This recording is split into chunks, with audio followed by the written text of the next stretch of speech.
Oui, je crois quand même que dans ce qu'on appelle, là on parle de freelancisation de travailleurs indépendants, il y a quand même des distinctions à faire entre ceux qui font partie de la gig economy, donc le travail à la demande, le travail des plateformes, qui sont souvent des personnes qui ont une activité principale et qui vont compléter leurs revenus en allant sur ces plateformes-là, parce qu'ils sont tout simplement coincés, ils ne gagnent pas assez d'argent, ils ont besoin de boucler les fins de mois. Et de l'autre côté, l'entrepreneur, le travailleur indépendant, le jeune diplômé qui va monter sa boîte, qui est absolument à l'autre bout de la plateforme, justement, et qui, lui, a les moyens, les ressources intellectuelles et la capacité, en fait, de créer sa propre activité. Et donc, ces différentes personnes, elles n'ont pas du tout la même situation économique, elles n'ont pas la même opportunité, on ne peut pas les mettre tous dans le même panier. Néanmoins, il y a quelque chose qui se passe, c'est qu'elles sont toutes hors salariat.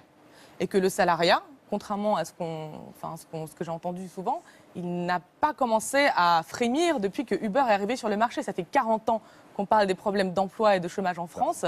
Et je ne crois pas qu'il y a eu une accélération soudaine quand Uber est arrivé. C'est une tendance beaucoup plus de fond beaucoup plus importante. Elle est liée également à la stagnation, à l'absence. Non seulement on n'a pas de croissance, mais en plus on a une croissance pauvre en emploi. Donc c'est un problème beaucoup plus global. C'est la crise. Et il est lié à d'autres facteurs comme l'automatisation. Donc en fait, ce que ça montre aujourd'hui, c'est que nous avons une société en miettes. Excusez-moi, je reprends cette expression qui est assez ancienne.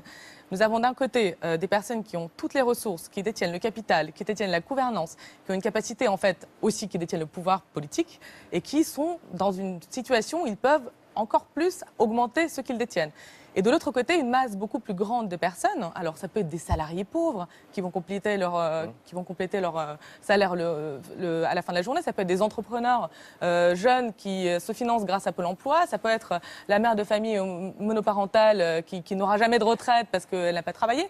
Et tous ces gens-là, en fait, ils sont dans une situation qui est assez similaire économiquement, même si d'un côté vous avez le salarié, de l'autre l'entrepreneur, etc. Donc la question en fait pour moi qui se pose, c'est quel modèle social, je repose cette question-là, on réinvente à moyen terme pour ces gens-là.